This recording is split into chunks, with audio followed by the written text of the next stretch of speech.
Fernando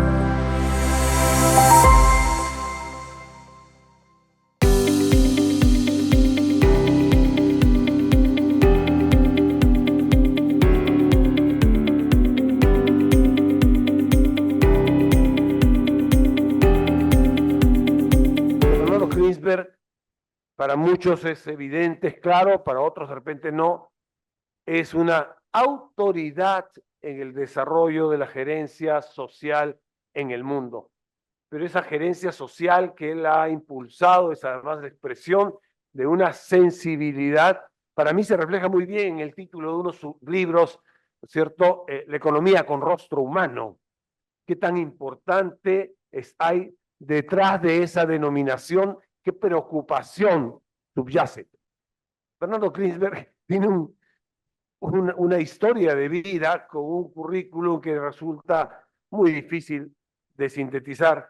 Realmente no solo tiene 68, más de 68 obras escritas, ¿cierto? Ha recibido reconocimientos como profesor honorario, profesor emérito, doctor honoris causa en más de 58 centros académicos, si es que no se me pasa algo de la memoria de la lectura.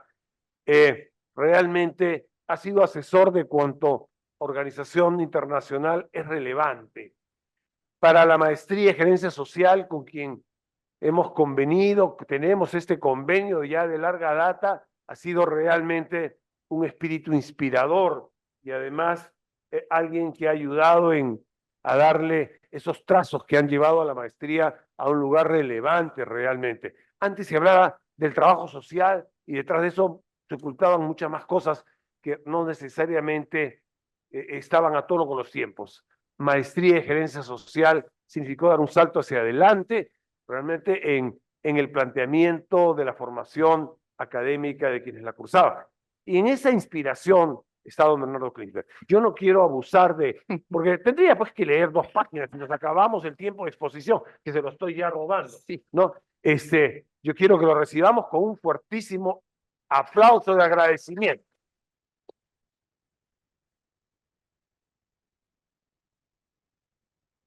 Un gran gusto, Bernardo.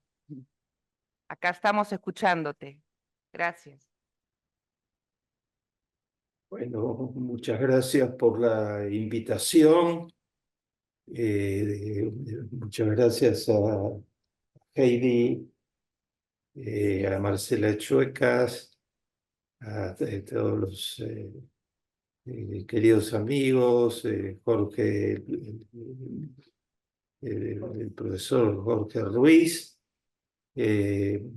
mucha gente para mencionar, representando un poco a todos, el prominente filósofo peruano, mi amigo el profesor Lerner.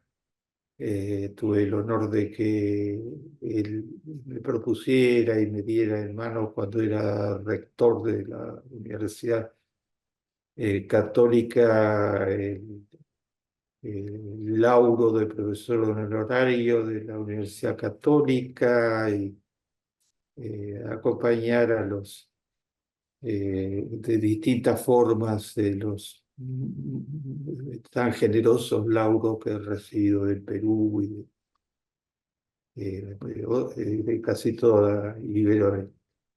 Estimados amigos, qué buena idea la de pensar en la felicidad, de congregar en torno a ella, de tratar de leerla en clave de edades mayores, edades adultas. Qué buena idea, es de esas que necesitamos para reavivar la esperanza en un mundo muy, muy difícil y complicado, en uno de los lugares más complicados de la historia. Estamos metidos en una historia que se ha acelerado totalmente, un mundo donde las cosas cambian con una velocidad totalmente inédita. eh, eh, lo que era conocido como el ayer, que debía ser tenido en cuenta, el pasado, que debía ser tenido en cuenta para pronosticar y actuar. No, no existe más el pasado. El pasado es una referencia muy borrosa. Alguien se acuerda del Telex, o muy pocos se acordarán del fax. Estamos en otra etapa totalmente diferente, que es una velocidad que deja atrás el pasado a nivel tal de que, como dicen los especialistas en trabajo sobre el tiempo histórico, una de las maneras más fáciles de equivocarse es tener en cuenta el pasado y proyectar a partir del pasado. Y el presente ya pasó. La semana pasada, acontecimientos no previsibles, la semana anterior menos aún, y el futuro está ahí, tampoco se terminaron los futuros de mediana y larga duración, los futuros son inmediatos. Es una historia además totalmente interrelacionada. Vivimos en un mundo con estas características y totalmente interrelacionado. De una complejidad extrema, y lo que sale de eso, queridos amigos, es incertidumbre, complejidad e incertidumbre. La incertidumbre prima. Yo he dirigido programas en las Naciones Unidas durante muchos años, décadas, he sido el asesor principal de lucha contra la pobreza en América Latina, y los estudios de Naciones Unidas son coincidentes en que la sensación que prima actualmente en el mundo es de la más profunda incertidumbre.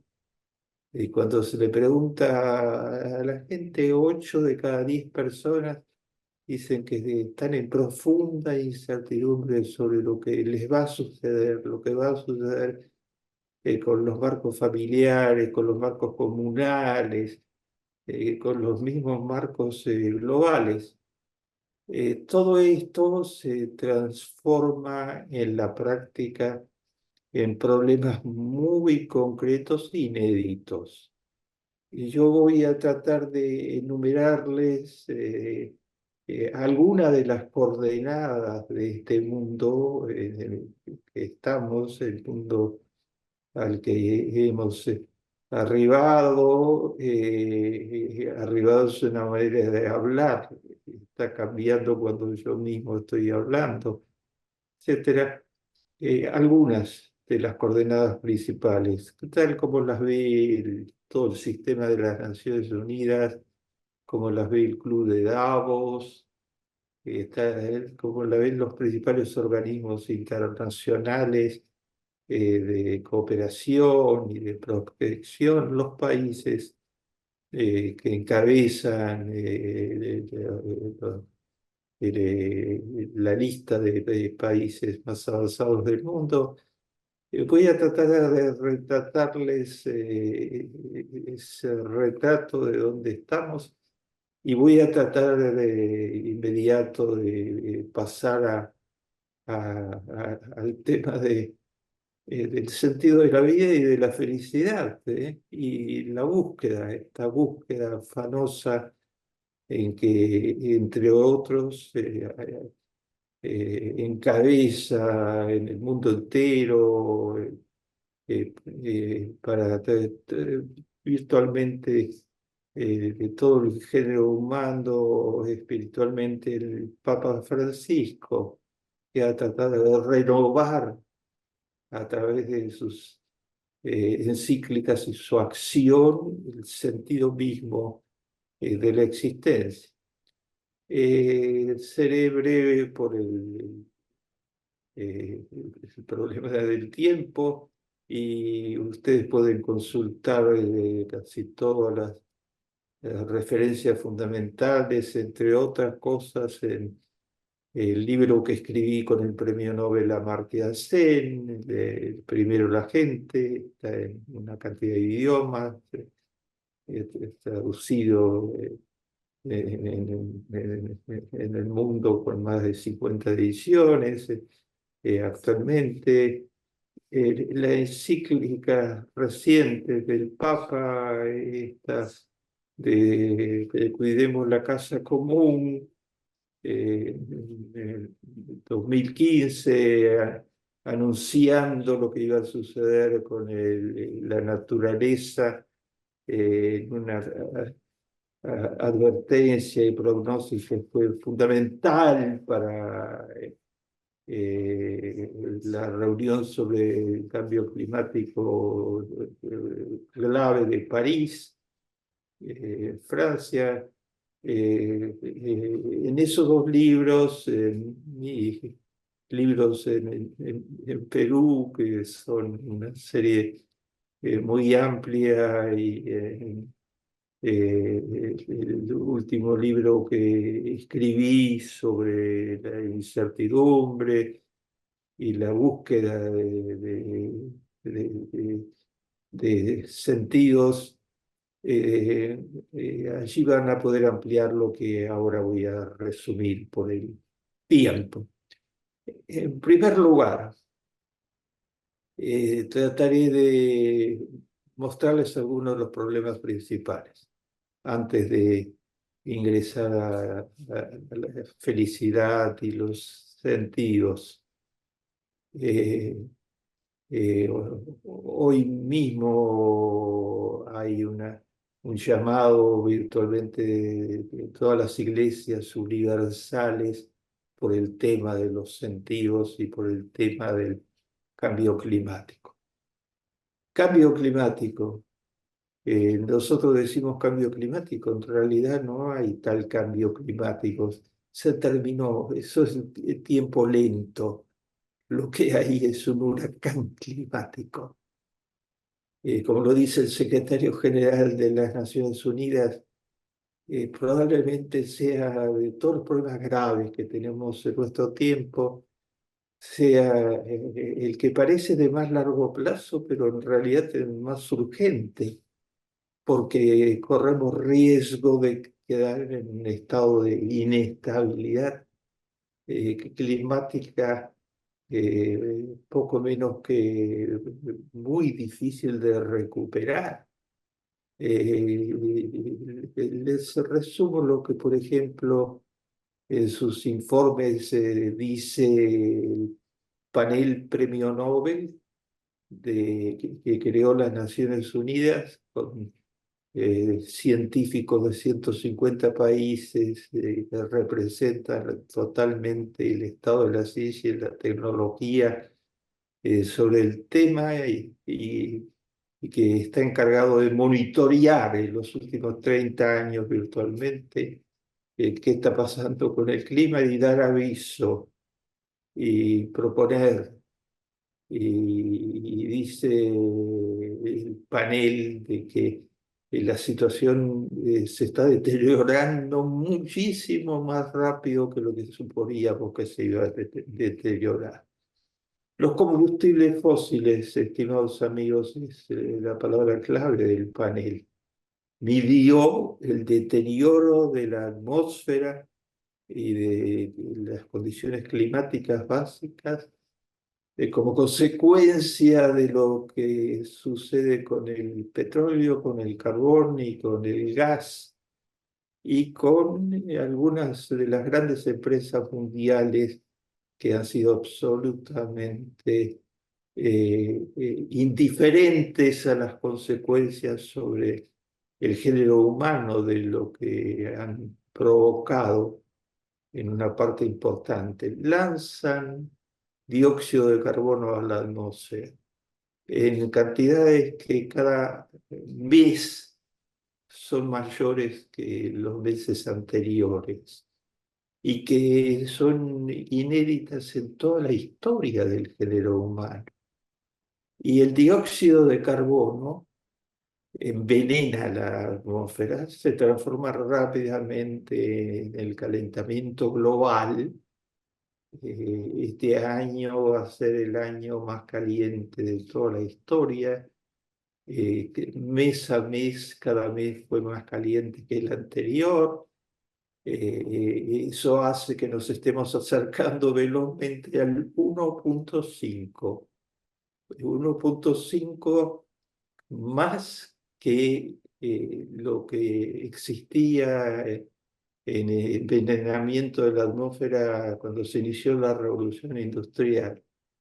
Y ese 1,5 es considerado una cifra fatal, porque allí la vida se va a hacer casi invivible en muchas latitudes, y ya existe en muchas latitudes. Dióxido de carbono, calentamiento global, elevación, derretimiento de los glaciares y de las grandes extensiones árticas, elevación de los mares y recalentamiento de los mares, eh, eh, gigantescas elevaciones que significan en la práctica intensificación de los huracanes, más tiempo pero mucho más duros con el globo terráqueo y con los mismos mares en sí mismos. Imposibilidad de habitar en una cantidad muy grande de zonas de las tierras que son vulnerables, se lo llama, vulnerables a todos los factores climáticos. Sequías, por otro lado, absolutamente prolongadas. Destrucción de las capacidades fértiles de inmensas zonas. Se calcula que cerca de 4.000 millones de personas están viviendo en medio de cambios climáticos que les han arrebatado el hábitat. Particularmente los pequeños campesinos, pescadores, los pobres de los pobres los pequeños y medianos que se están derrumbando, gigantescas migraciones, las mayores que hayamos contemplado, falta total de compasión, dice el Papa Francisco, que dijo a Europa toda reunida en sesión plenaria para escucharlo. Ustedes están creando muerte de todos los días en cantidades gigantescas con las víctimas del Mediterráneo. Con los que escapan desesperados de África, de Asia y también de amplias áreas de América Latina para encontrar algún lugarcito donde tener un pequeño plantío en el mundo, una fuente de supervivencia, y se encuentran con la persecución, el cierre total de fronteras y el odio racista actualmente en muchos de los países a los que están procurando llegar. Esto es cambio climático y significa asimismo explosión en pedazos de sectores cada vez más amplios del globo terráqueo, pérdida de los equilibrios ecológicos básicos. Segundo punto muy rápido de desigualdades. Vivimos en medio de desigualdades que nunca fueron imaginadas con esta proporción. 8 personas tienen más recursos económicos que el 51% de toda la población del planeta. Solo 8. y Zuckman, el director de uno de los más acreditados observatorios de desigualdad del mundo entero, francés, dice 3.000, 3.000, 3.000 multimillonarios que tienen de 1.000 millones para arriba cada uno de ellos, tienen gran parte de todo el Producto Bruto del mundo entero. Si se hiciera una corrección muy pequeña en el patrimonio de los 3.000 millonarios, esos 3.000 millonarios tienen del otro lado 4.000 millones que están en medio de la desigualdad, la devastación y la pobreza en crecimiento. Si se hiciera una corrección, ha sugerido el centro que dirige Zuckman ha sugerido una corrección de impuestos a las grandes fortunas de los 3.000 de solo un 2%. Esto ha sido sugerido formalmente y es apoyado actualmente por muchísimos países, formalmente apoyado. Esa corrección del 2% significa que están pagando actualmente, no por sus empresas, sino por sus fortunas, están pagando 0,05%, porque eluden de múltiples formas toda la maraña impositiva mundial y tienen mucho poder. No todos lo practican de este modo. Un grupo importante de ellos está tratando de corregir efectivamente, mejorar la desigualdad gigantesca, la destrucción del ingreso, pero la mayoría están en esta tesitura, entonces pagan menos que lo que pagan de impuestos los basureros que limpian las calles, las ocupaciones más humildes del planeta. Warren Buffett, uno de los multimillonarios mayores, lo ha dicho una y otra vez: por favor, cóbrenme impuestos mayores que los que paga mi secretaria. No puede ser que mi secretaria pague proporcionalmente mucho más que lo que yo, uno de los 6 o 7 multimillonarios mayores, estoy pagando. Hay algo que no funciona. La desigualdad no funciona. La desigualdad interrumpe totalmente el desarrollo, lo hace muy difícil para gran parte del planeta. Se preguntarán ustedes, tercera observación, ¿por qué América Latina, que es una de las zonas más ricas del planeta, la tercera parte de todas las aguas limpias de la Tierra, uno de los elementos más escasos, etcétera, un subsuelo inmensamente rico ahora en los nuevos materiales que permiten los autos eléctricos, etcétera? ¿Por qué América Latina, que en los años 60 se suponía que iba a tener el desarrollo económico de los tigres asiáticos, tuvo un desarrollo económico tan pobre y limitado? Es la región más desigual del planeta. Y la desigualdad tapona el desarrollo de múltiples formas. En mi último señalamiento, la desigualdad tiene una forma peculiar. Hay desigualdad en los pesos. Las mujeres pobres miden y pesan mucho menos que las mujeres de los sectores de clase media alta y de clase alta, etcétera. Eso significa menos años de esperanza de vida, de acuerdo a la Organización Mundial de la Salud, pero una desigualdad mayor que ilustra todas, la de género.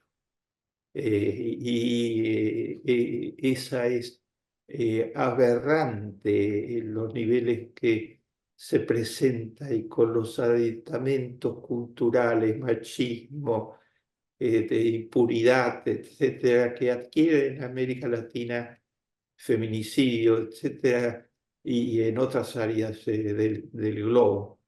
Estas son algunas de las preocupaciones mayores. Y frente a todo esto, la lista desde ya continúa, pero no tengo el tiempo para detenerme como correspondería. Nuevamente recomiendo los libros que probablemente les puedan interesar. Pueden desde ya buscar en Wikipedia a Bernardo Klipser o en Wikipedia las obras nuevas que hay sobre todos estos temas. Un último lugar para un tema más que no puedo dejar de mencionar. Fue mencionado recién muy bien, con mucha propiedad, la inteligencia artificial. Es mucho más que lo que parece, queridos amigos. Dice Harari, por ejemplo, uno de los mayores pensadores actuales, búsquenlo, Gilles Harari, dice, Yehiel Harari, dice, ha habido dos grandes revoluciones en la historia del género humano que han cambiado todo. Una es la imprenta, Gutenberg, toda esa época que permitió que nos comunicáramos los unos con los otros de un modo totalmente diferente en la historia y con otra calidad, etc. Y otra es la inteligencia artificial. No es que simplemente podemos ahora hacer cosas que no podíamos. Lo que está sucediendo es mucho más que eso. Se ha creado al mismo tiempo la capacidad mayor en la historia de manejo de datos. ¿Eh? Por una serie de lugares, la informática de nuevo cuño y las invenciones en casi todas las ciencias aplicadas llevaron a una explosión total en la generación de datos, de información. Y por el otro lado, en la capacidad de manejar esa información a través de avances progresivos que han culminado con la inteligencia artificial. Entonces Harari, por ejemplo, previene: cuidado, se nos está escapando totalmente y no es el único de ya. Bill Gates, Bill Gates es otro de los multimillonarios que está en el club de los que piden eh, igualdad y hacer mucho más por los más pobres, etc. Nos previenen. Mucho cuidado, que se nos puede escapar el comando entero de la situación. Y el comando entero quiere decir, no sabemos exactamente ni remotamente, diría yo, hacia dónde vamos con la inteligencia artificial. Por un lado, una bendición total, la posibilidad de prolongar la esperanza de vida al doble virtualmente de la esperanza de vida promedio actual. Por el otro lado, o sea, el rebote fantástico en todas las disciplinas que tienen que ver con la biología, con la medicina preventiva, con la medicina aplicada, etc. Y por el otro lado, el uso artero de la desinformación. O sea, no hay solo inteligencia artificial verdadera, hay inteligencia artificial impostada, que significa enseñarle a propósito a la gente lo contrario de lo que realmente está sucediendo, para envenenarlo, yo diría, en este caso no son gases venenosos, para envenenar su capacidad de comprensión de la realidad e inducirlos, por ejemplo, a apoyar dictaduras, desdemocratizar, apoyar figuras muy negras, muy oscuras, muy llenas de corrupción, intentos de apoderamiento de pueblos enteros, etcétera. Eh, con la inteligencia artificial el mundo podría cambiar para mejor, pero primero hay que asegurarse que haya reglas éticas que cuiden que efectivamente no ganen la batalla las bandas de la droga que están muy provistas actualmente de inteligencia de la mala, de la malvada, las bandas de la pornografía, las bandas del crimen, del secuestro, en todas las expresiones que han adquirido las formas de desinformación. Mi segundo y último punto. Es un mundo extremadamente complejo. Y sabemos menos que nunca, porque no estábamos estábamos confrontados siempre con problemas de magnitud, pero en una historia que nos daba más tiempo para enfrentarlos, con una ciencia y tecnología eh, que, que no tenía el diablo en su mismo interior, como está sucediendo con la desinformación, etc. Ahora estamos frente a fenómenos que se están cobrando víctimas en gran cantidad, por ejemplo, algunos de los más perjudicados en el mundo por el cambio climático, por el huracán climático, son los niños y los niños débiles. Se calcula que hay 2.000 millones de niños viviendo en zonas de alta vulnerabilidad climática y urge soluciones. De lo contrario, será muy difícil cambiar las cifras hacia el 2015-2030, las metas del milenio de las Naciones Unidas. Hay dudas importantes sobre dónde estaremos en el 2030. Las Naciones Unidas previenen permanentemente, si no nos apuramos con el tema del cambio climático, con las grandes desigualdades, con esta fenomenal acaparación de bienes. Tendremos tragedias humanas de gran magnitud. Murieron más de 10 millones por lo menos con el coronavirus, porque no nos apuramos hasta que la ciencia y la tecnología nos rescataron, no a todos, la parte del género humano que tenía este, las posibilidades económicas de acceder, etc. Actualmente se habla que por lo menos estamos perdiendo billones con el cambio climático.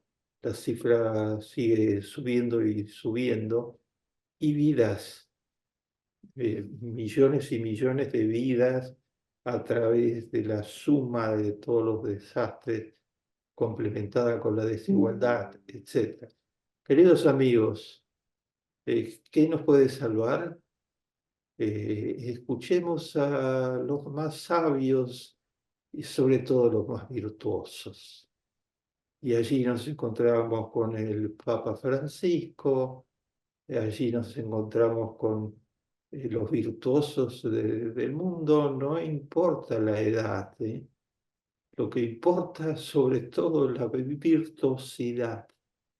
El Papa Francisco dice una y otra vez, eh, tienes que vivir tu vida sirviendo.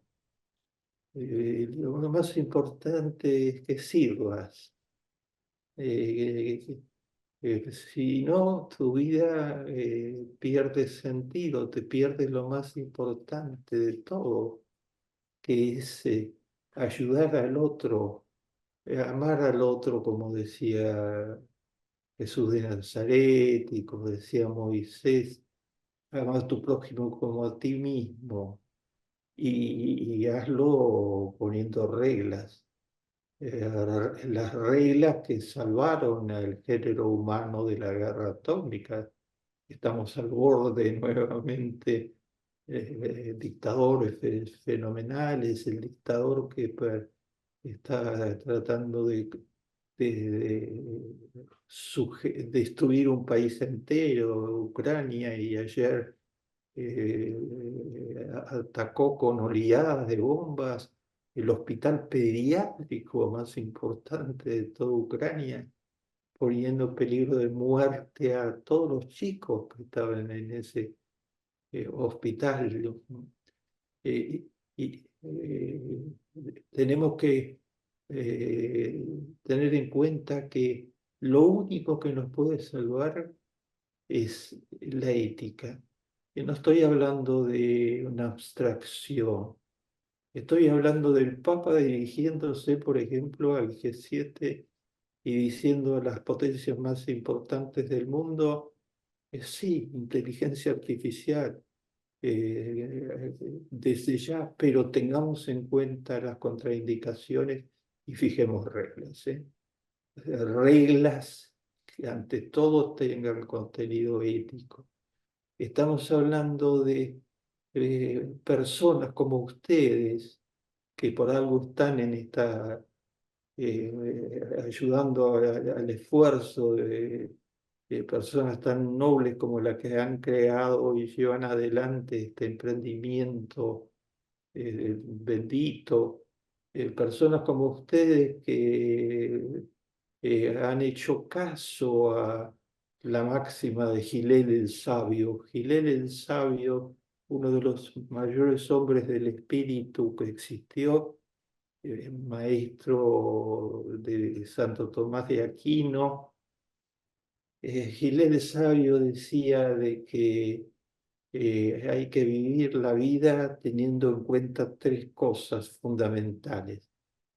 Cuando le preguntaban, tenía miles y miles de discípulos, siglo primero, tres cosas fundamentales. Primero, debes velar por las cosas en las que nadie te puede reemplazar. Ser un buen padre, una buena madre, un buen hijo, un fundador y animador de familias enteras, y cuidar tu salud, ¿eh? Cuidar tu propia salud, y cuidar tu salud es cuidarla físicamente y es cuidarla también desde ya espiritualmente. En esas cosas nadie te puede reemplazar. Pero si todo te dedicas a eso, no has entendido el sentido de la vida. El sentido de la vida tiene que ver con la solidaridad, con el amor al otro, con ayudar al otro a recuperarse de las injusticias y a que el mundo sea un lugar mucho mejor. Santo Tomás de Aquino decía que el pan que retienes le pertenece a los pobres. No hay derecho a que retengas su pan y les impidas vivir una vida con todas las posibilidades. Francisco se llama el Papa Francisco por San Francisco de Asís, ¿no? Que entendió esto muy bien y de la nobleza bajó a los más pobres para ayudarlos con su entrega y con su vida. Y tercero, dice Gil, el sabio, cosas en las que nadie te puede reemplazar. Hay cosas que debes hacer porque si no, la misma vida que estás salvando no tiene sentido. Y tercero, decía Gil el sabio, tienes que hacer todo esto que te estoy diciendo ahora, decía, porque no es para dentro de siglos, se necesita justicia y reglas éticas ahora. Y ahora quiere decir ahora más que nunca, para salir de de la desinformación que por sí sola mata, para salir de las bandas criminales de todo tipo que están asolando, para salir de la corrupción, ¿no? Eh, que no tiene calificativo posible en un mundo con tantos problemas, para salir y volver a recuperar la ciencia y la tecnología a plenitud para ayudar a redimir el mundo, se necesita que la ética vuelva a regirlo y que estudiemos de nuevo como la promesa del Antiguo y del Nuevo Testamento y de otras espiritualidades, se haga culto diario. Todas las religiones del mundo están de acuerdo en defender por todos los medios el clima, porque saben lo que significa no defender el clima.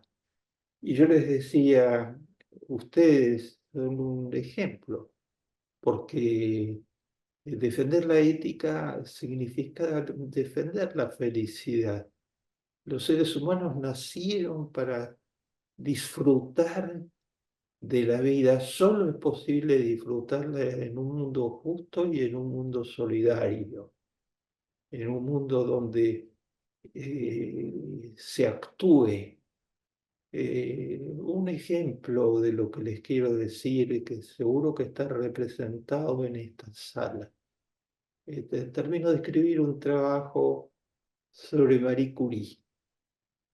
Y ustedes me dirán, bueno, ¿por qué Marie Curie? Porque ahí tenemos un ejemplo de lo que se podría hacer y de lo que no se hace, y muy estimulante. Se han entregado en la historia hasta ahora 1000 premios Nobel. El primer premio Nobel se entregó al comenzar el siglo XX, en el 1901, y desde entonces hasta el 2024 son 1000 premios Nobel que se entregan. ¿Saben ustedes de esos premios Nobel que se supone que con defectos, pero son un intento serio, importante del género humano de estimular las mejores causas del género humano? No se entregaron casualmente, digamos. Hubo un montón de criterios de selección que intervinieron, etc. Pero ¿saben ustedes cuántas mujeres recibieron el premio Nobel? Sumando todos los premios Nobel. Sumando todos los premios Nobel, solo el 6% fueron mujeres. El 6%. Eso significa que algo no funciona. Hay algo allí flotando y persiguiéndonos, que se llama de distintos modos, pero el tema del género, ¿no?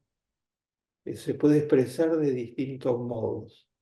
Por ejemplo, en los excelentes trabajos sobre eso que lleva adelante anualmente el Foro de Davos, dice el Foro de Davos que la discriminación ha mejorado, digamos, ha habido avances por la lucha de mujeres excepcionales y de hombres excepcionales, pero estamos muy, muy lejos.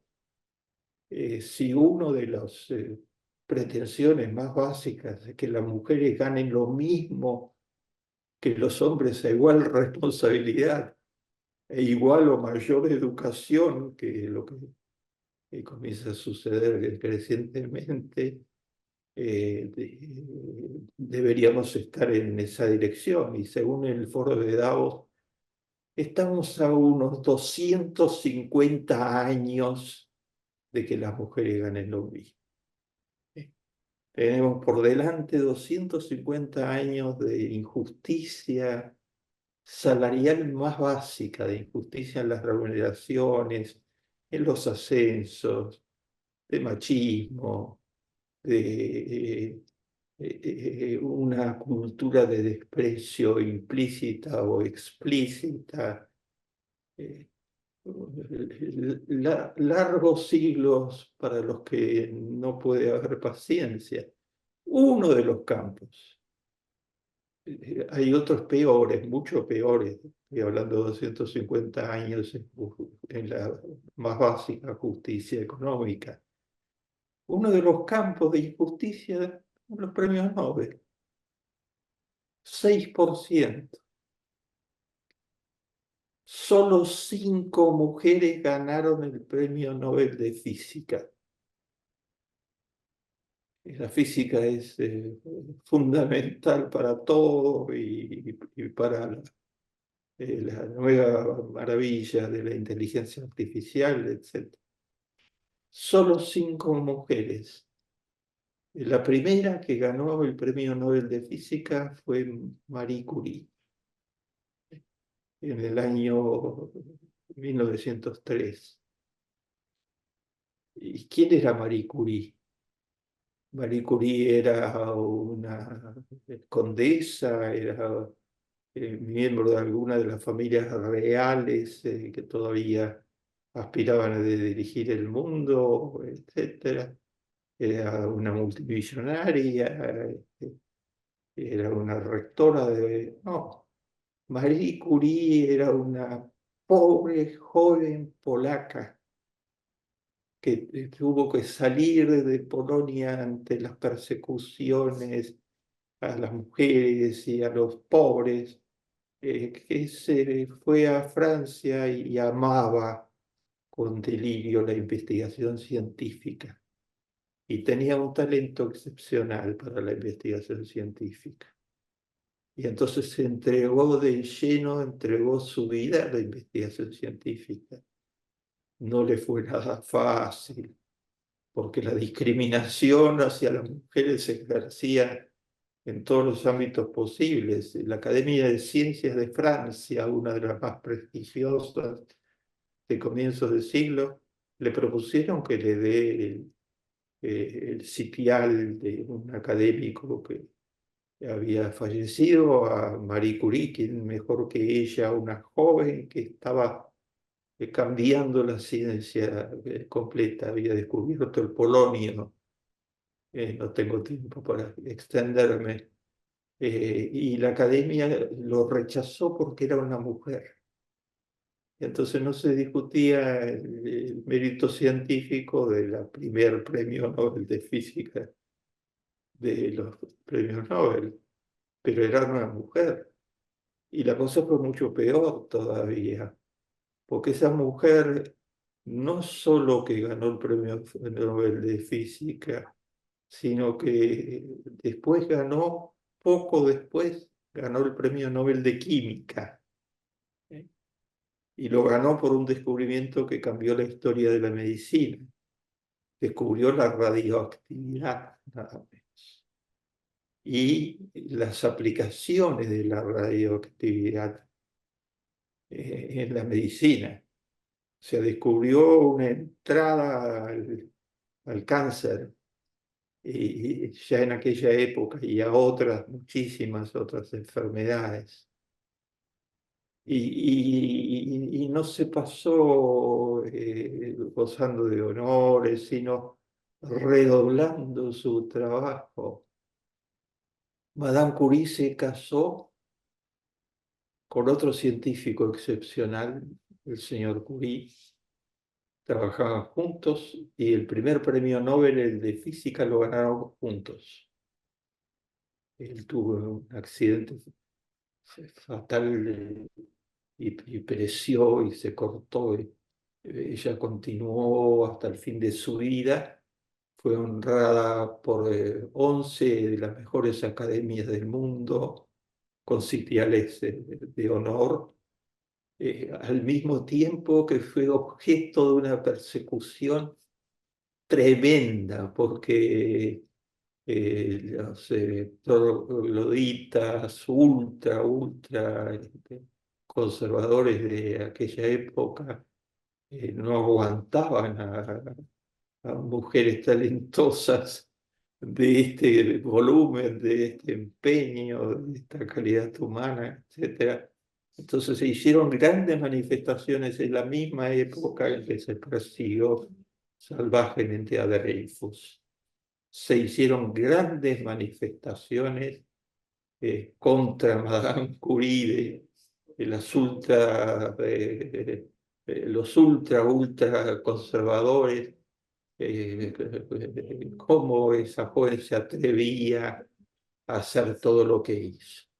Y ella la peleó completa, fue honrada por el presidente de los Estados Unidos, multitudes en los Estados Unidos fueron a escucharla y aplaudirla masivamente. No es el único ejemplo que tengo. De la Madre Teresa de Calcuta es otro, podemos extendernos y encontraremos el espíritu del ser humano a partir de la ética, produciendo milagros y produciendo felicidad. Todos ellos hablan de que esa fue una vida feliz y estimulada porque estaban ayudando al otro. ¿Y qué puede haber más hermoso que ayudar al otro? No vivir encerrado en el egoísmo, sino vivir ayudando al otro hasta el final con todas las fuerzas. Los felicito con todo el corazón por lo que están haciendo. Redóblenlo. Son un ejemplo para el Perú, para América Latina y para el mundo entero. ¿Se escuchó?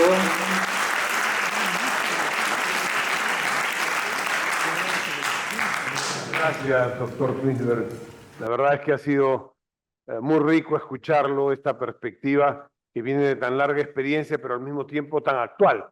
Yo lo escuchaba y leía entre líneas la actualidad de su información con respecto, por ejemplo, a esta solicitud de impuesto del 2% a las megafortunas del mundo, ¿no es cierto? Y las tasas tan bajas que tienen hoy día las fortunas personales, como su reconocimiento sobre la velocidad de los cambios y sobre la importancia de enfrentar el tema del cambio climático y sobre todo, lo que nos queda esta tarde a todos, la emoción que nos genera el obligarnos a pensar en las dimensiones éticas, finalmente, entendidas básicamente como ejercicio de solidaridad.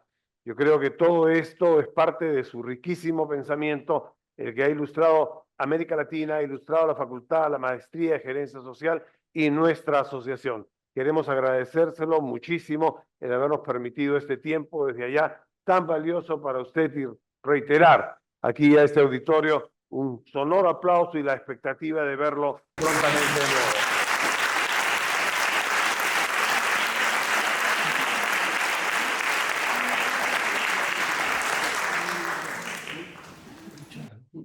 Gracias. Gracias.